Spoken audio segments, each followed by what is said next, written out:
الذين آمنوا اتقوا الله ولتنظر نفس ما قدمت لغد واتقوا الله إن الله خبير بما تعملون. وقال الله تبارك وتعالى في موضع آخر: يا أيها الناس اتقوا ربكم إن زلزلة الساعة شيء عظيم يوم ترونها تذهل كل مرضية عما أرضعت وتضع كل ذات حمل حملها وترى الناس سكارى وما هم بسكارى ولكن عذاب الله شديد.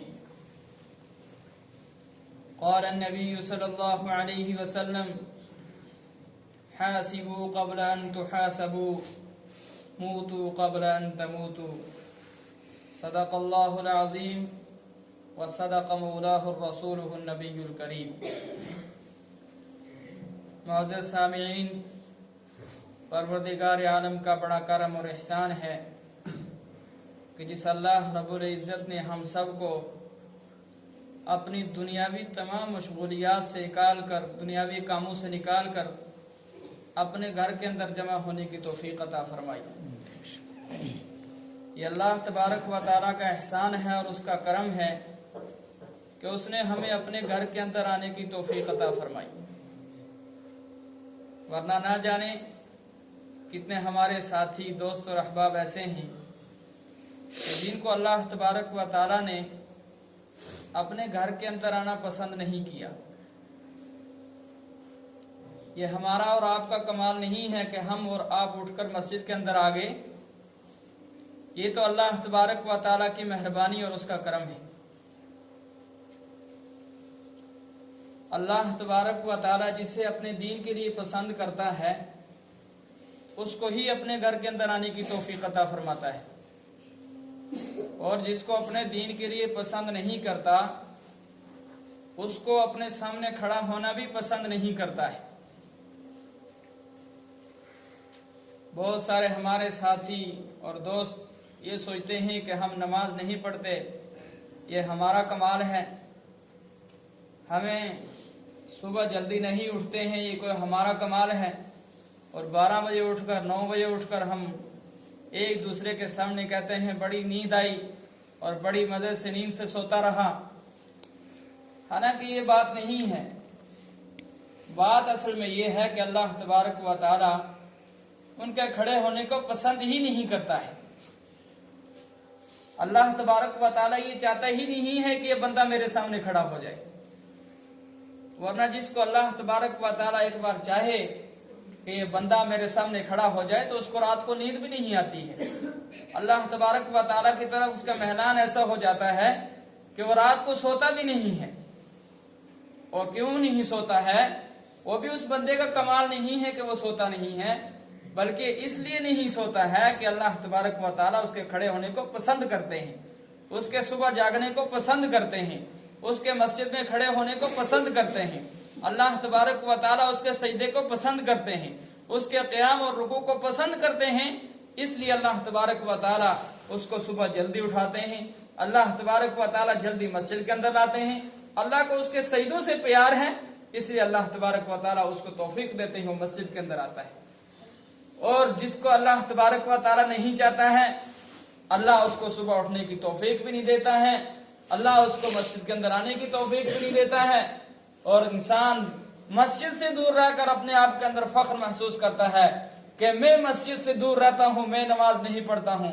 تو نہیں دور رہتا ہے بلکہ اللہ تجھے اپنے گھر کے قریب آنے ہی نہیں دیتا ہے. اللہ تجھے پسند ہی نہیں کرتا ہے. اور جب تجھے اللہ پسند کر لے گا تو جب دنیا کی کوئی طاقت تجھے مسجد کے اندر آنے سے نہیں روک سکے گی.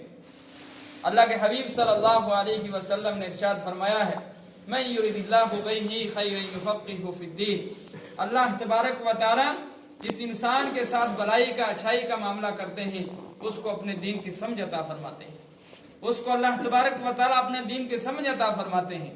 پھر اس کو نماز سمجھ میں آتی ہے، اس کو روزہ سمجھ میں آتا ہے، اس کو زکوٰۃ سمجھ میں آتی ہے، اس کو حج سمجھ میں آتا ہے، اس کو قرآن کریم کی تلاوت سمجھ میں آتی ہے، اس کو اللہ کا ذکر سمجھ میں آتا ہے. یہ کب؟